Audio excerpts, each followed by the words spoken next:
రోహిణి కోటీశ్వరరాలు కాదు అని తెలుసుకొని గుండెపోటుతో కుప్పకూలిన ప్రభావతి, రోహిణి చంప పగలగొట్టిన బాలు. అసలు ఇదంతా ఎలా జరగబోతుందనేది మీరు తెలుసుకోవాలనుకుంటే తప్పకుండా మా ఛానల్ని సబ్స్క్రైబ్ చేసుకొని పక్కనే ఉన్న గంట సింబలపై ఆలని క్లిక్ చేయండి. పెళ్లికి వచ్చిన ఆ ఇద్దరు దొంగలు కామాక్షి దగ్గర ఉన్న నగల్ని కొట్టేయాలని ఇక ప్రయత్నిస్తూ ఉంటారు. ఆ నగల్ని కొట్టేయడానికి కామాక్షి వెనకాలే తిరుగుతూ ఉంటారు. అప్పుడే ఇక మీనా వాళ్ళని గమనిస్తూనే ఉంటుంది. వీళ్ళని చూస్తుంటే చాలా తేడాగా కనిపిస్తున్నారు అని మీనా అయితే వాళ్ళని ఫాలో అవుతూ ఉంటుంది. తర్వాత ఇక మీనా వేరే పని మీద పక్కకైతే వెళ్ళిపోతుంది. అందరూ కూడా పెళ్లి హడావిడిలో ఉంటారు, పెళ్లి ముహూర్తం దగ్గర పడిపోతుందని. అలాగే మాణిక్యం కూడా దూరంగా ఉండి అక్షింతలు వేసి మళ్ళీ కిచెన్లోకి పనుందని చెప్పి వెళ్ళిపోతాడు. అలా వెళ్ళిపోయిన తర్వాత అందరూ కూడా భోజనాలు చేస్తూ ఉండగా ఇంతలో ఇక మీనాకి అందులో దొంగ అంటే పద్మావతి పేరున్న ఆమె అయితే బ్యాగ్లో నగలన్నీ కూడా పెట్టేసుకుంటుంది. పెళ్లి కూతురు గదిలో ఉన్న నగలు, ఇక ఆ నగలన్నీ కూడా కొట్టేసి బ్యాగులో పెట్టుకొని తను అక్కడి నుంచి ఉడాయించాలని ప్రయత్నం చేస్తుంటుంది. అది చూసిన మీనా ఇక వెంటనే వెళ్ళి బాలుకి, ఆమె చూసారా బ్యాగుతో ఆమె వెళ్తుంది, వాళ్ళ దగ్గర ఎటువంటి బ్యాగులు లేవు, కానీ ఇప్పుడు మాత్రం బ్యాగ్ తీసుకొని పరిగెడుతుంది, నాకేంటో అనుమానంగా ఉందండి అని అంటూ ఉంటుంది మీనా. అప్పుడే ఇక మీనా బాలు ఇద్దరూ కూడా వాళ్ళనైతే పట్టుకుంటారు. ఏంటి పెళ్ళి అయిపోయిన వెంటనే భోజనాలు చేయకుండా వెళ్ళిపోతున్నారు అని బాలు వాళ్ళని అడుగుతాడు. అర్జెంటుగా మాకు ఊరికి వెళ్లాల్సిన పని వచ్చింది, అందుకే వెళ్తున్నాము అని వాళ్ళైతే ఇక అబద్ధం చెప్తారు. అలా చెప్పిన తర్వాత మీరు వచ్చేటప్పుడు ఖాళీ చేతులతోనే కదా వచ్చారు, మరి ఇప్పుడేంటి బ్యాగ్ తీసుకొని వెళ్తున్నారు, ఆ బ్యాగ్ ఎవరిది అని అడుగుతూ ఉంటే అదేంటి అలా మాట్లాడుతున్నారు, వచ్చేటప్పుడు మేము ఖాళీ చేతులతో వచ్చామని చెప్పామా, అయినా మాకు లగేజ్ అనేది ఉండదా, ఇది నా బట్టలు అవి అని అంటూ ఆమె అయితే తడబడుతూ చెప్తుంది.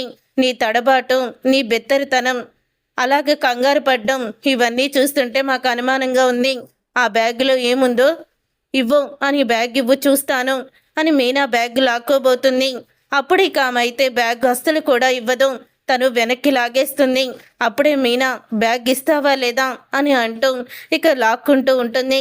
ఇంతలో ఆయన బాలు మీదకి వస్తాడు, బాలుని కొట్టబోతాడు, తిరిగి బాలు అతన్ని చితకబోతాడు. భార్యాభర్తలు ఇద్దరు ఒకరి చేతిలోంచి ఒకరు బ్యాగ్ని విసిరేసుకుంటూ ఉంటారు ఆ దొంగలు. ఇక ఆ బ్యాగ్ తీసుకొని ఉడాయించేసరికి అప్పుడే మీనా అయితే ఇటుకరాయి తీసుకొని ఆమెకి బలంగా అయితే చేతి మీద కొడుతుంది. దాంతో బ్యాగ్ని కిందకి వదిలేస్తుంది. అలా వదిలేయడంతో అప్పుడే ఇంకా ఒక్కసారి అతను కత్తితో మీనా మీదకి దాడి చేస్తాడు. మీనా చేతి మీద గాయం చేస్తాడు. అది చూసి బాలు కోపంతో రగిలిపోతూ, నా భార్య మీదే దాడి చేస్తావురా నువ్వు, నిన్నేం చేస్తానో చూడు అని ఇక అతన్ని అయితే పిచ్చ కొట్టుడు కొడతాడు బాలు. అలా కొట్టిన తర్వాత ఇక అందరూ కూడా వచ్చేస్తారు. ఇంతలో రంగా, సత్యం, ప్రభావతి అందరూ కూడా వచ్చి ఏమైంది ఏమైంది అంటూ కంగారు పడుతూ ఉంటారు. వీళ్ళు దొంగలు నగలతో ఉడాయించాలనుకున్నారు అని అంటూ ఉంటాడు బాలు. అయ్యో మీనా, నీ చేతికి ఏమైంది అని అడుగుతూ ఉంటుంది అక్కడే ఉన్న శృతి. ఇదిగో ఈ వెధవే గాయం చేశాడు, కత్తితో పొడవబోయాడు అని చెప్తూ ఉంటాడు బాలు. అమ్మ మీనా, ఎంత సాహసం చేశావమ్మా, నగల కోసం నీ ప్రాణం మీదకి తీసుకొచ్చుకున్నావా. ఒసై, నీకు చెప్తూనే ఉన్నాను ఎవరిని పడితే వాళ్ళని నమ్మొద్దని, వీళ్ళని మా దూరపు చుట్టాలు, దూరపు బంధువులని వాళ్ళు నీ పేరు పెట్టి పిలవంగాల్ని వాళ్ళు మన బంధువులే అన్నావు, ఇప్పుడు చూడు ఏం జరిగిందో అని అంటూ ఉంటాడు రంగా. ఒసై ముదనష్టపు దానా, నా నగల మీదే నీ కళ్ళు పడ్డాయా, నా నగలు తీసుకోవడానికి ఎంత ధైర్యమే అంటూ కామాక్షి ఆ దొంగని చితకబాతుంది. తర్వాత ఇక ఈ గొడవ అయిపోయాక మీనా చేతికి గాయం అవడంతో బాలు కట్టు కడతాడు. ఏంటి మీనా, చూసుకునే పని లేదా, అలా దొంగలకి ఎదురెళ్ళిపోవడమేనా, చూడు ఇప్పుడు ఏం జరిగిందో అని అంటూ ఉంటాడు. ఇప్పుడేం పర్వాలేదండి, నా చేతికేమీ అవ్వలేదు అని అంటూ ఉంటుంది మీనా. ఇంతలో ఇక మాణిక్యం దగ్గరికి రంగా వెళ్ళి, అసలు ఈరోజు ఎంత ప్రమాదం తప్పిందో తెలుసా మాణిక్యం తమ్ముడు అని చెప్తూ ఉంటాడు రంగా. ఏమైందన్నయ్య అని అడుగుతూ ఉంటాడు మాణిక్యం. అప్పుడే ఇద్దరు దొంగలు పెళ్లిలోకి వచ్చి ఇంట్లో నగలన్నీ కూడా కొట్టుకొని వెళ్ళిపోవాలనుకున్నారు. నా స్నేహితుడు కొడుకు కోడలున్నారే, అదే ఈ పెళ్ళి అవడానికి కారణమైన వాళ్ళు ప్రాణాలకి తెగించి ఈ నగల్ని కాపాడారు. పాపం ఆ అమ్మాయికి చేతికి గాయం కూడా అయ్యింది. ఆ దరిద్రుడు కత్తితో అమ్మాయి మీద దాడి చేశాడు అని రంగా అయితే చెప్తాడు. ఆ మాట విని మాణిక్యం, వాళ్ళు మనకెంతో సహాయం చేస్తున్నారు, ఈరోజు కూడా ఎంతో సహాయం చేశారు, వాళ్ళని నేను సన్మానించాల్సిందే. నువ్వు వెళ్ళి 2 పూల దండలు పట్టుకురా. అన్నయ్య, నేను వచ్చి వాళ్ళకి సన్మానం చేస్తానని చెప్పండి. పూల దండలు వచ్చాక మేళ తాళాలతో వస్తా. వాళ్ళ దగ్గరికి వచ్చి వాళ్ళని సన్మానించుకొని కృతజ్ఞతలు చెప్తానని మాణిక్యం అంటాడు. అప్పుడే రంగా బాలు దగ్గరికి వెళ్ళి, మీరు చేసిన సాహసానికి పెళ్లి కొడుకు మేనమావ మీకు సన్మానం చేద్దామని మేళతాళాలతో వస్తున్నాడు చూడండి అని అంటూ చూపిస్తాడు. అలా చూసిన తర్వాత అప్పుడే ఇక మాణిక్యం రావడం చూసి ఒక్కసారే షాక్ అయిపోతూ ఉంటారు బాలు, మీనా, ప్రభావతి, సత్యం, మొత్తం కుటుంబం అంతా. ఇక రోహిణి షాక్ అయిపోతూ ఉంటుంది. ఇదేంటి మాణిక్యం ఇక్కడున్నాడు అంటే, మాణిక్యం చెప్పింది ఈ పెళ్లి గురించా? మాణిక్యం సుందరికి కాబోయే భర్తకి మేనమావా? ఈ విషయం తెలియక నేను ఇక్కడే ఇరుక్కుపోయానే. ఇప్పుడు ఏం చెయ్యాలి, ఇప్పుడు ఎటు తప్పించుకోవాలి అని టెన్షన్ పడిపోతూ ఉంటుంది రోహిణి. అప్పుడు ఇక మాణిక్యం కూడా వాళ్ళని చూసి షాక్ అయిపోతూ ఉంటాడు. అప్పుడు ఇక మాణిక్యాన్ని చూసి బాలు, ఇతను పెళ్లి కొడుకు మేనమావ అని అడుగుతూ ఉంటే, ఇతను పెళ్లి కొడుకు మేనమావ ఏంట్రా, ఇతను రోహిణికి మేనమావ అని సత్యం అంటూ ఉంటాడు. అప్పుడే ఆ మాట విని, రే ఏం మాట్లాడుతున్నావురా, ఇతను పెళ్లి కొడుకు మేనమావే అని అనంగానే, అవునండి ఇతను నా తమ్ముడు అని సుందరికి అత్తగారు కూడా అలాగే చెప్తుంది వచ్చి.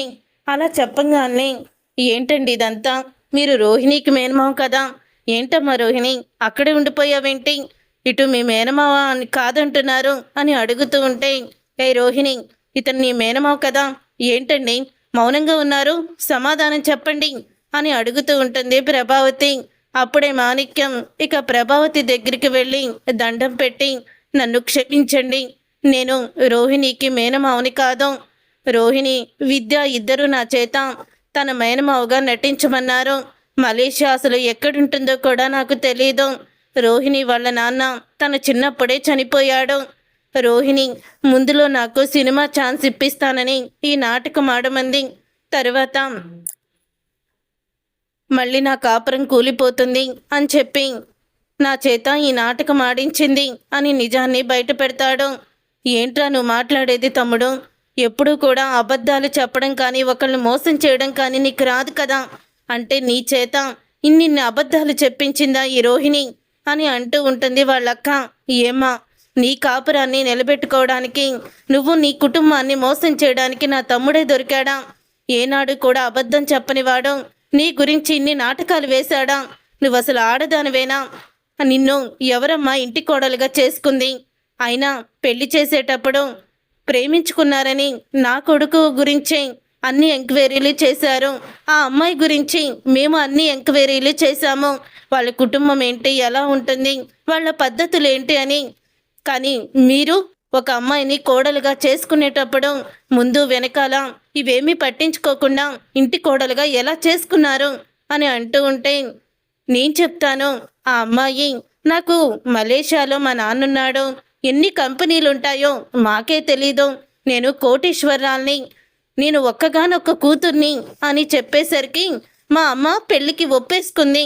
కోడలికి తిరిగి మా నాన్నకి తెలియకుండా ఇంటిని తాకట్టు పెట్టి మరీ 18 లక్షలు పెట్టి పార్లర్ కూడా పెట్టించింది అని అంటూ ఉంటే ఇప్పుడు అర్థమవుతుంది, మీరు డబ్బు మనుషులని, డబ్బు ఉంటే చాలు ఇంకేమీ అవసరం లేదనుకున్నావా? కోటీశ్వరాలని చెప్తే చాలు ఇక కోట్లు తీసుకొచ్చేస్తుంది అనుకున్నావా? అయినా తన తండ్రిని తల్లిని చూపించకుండా అన్నీ తనే అయ్యి పెళ్లి చేసుకొని కోడలుగా వస్తే నీకు ఆ మాత్రం తెలియలేదేంటమ్మా? ఏమండి సత్యం గారు, మీ గురించి మీ ఫ్రెండు ఎంత గొప్పగా చెప్పారు, మీ కుటుంబం గురించి. ఇదేనా మీ కుటుంబము? మీరు మీ అబ్బాయికి పెళ్లి చేసే ముందు కాస్త కూడా ఆలోచించుకోలేదా? మా తమ్ముడిని అందరి దృష్టిలో చెడ్డవాణ్ణి చేసేశారు కదా అని ఆమె నిలదీస్తూ ఉంటుంది. చూశారుగా ఫ్రెండ్స్, మొత్తానికి రోహిణి బండారం బయట పడబోతుంది. రోహిణిని ఇక ప్రభావతి ఇప్పుడు ఏం చేయబోతుంది, ఎటువంటి నిర్ణయం తీసుకోబోతుంది అనేది రాబోయే కథలో తెలుసుకుందాం. ఈ వీడియో మీకు నచ్చితే తప్పకుండా లైక్ చేసి ఛానల్ని సబ్స్క్రైబ్ చేసుకొని పక్కనే ఉన్న గంట సింబల్పై ఆల్ అని క్లిక్ చేయండి.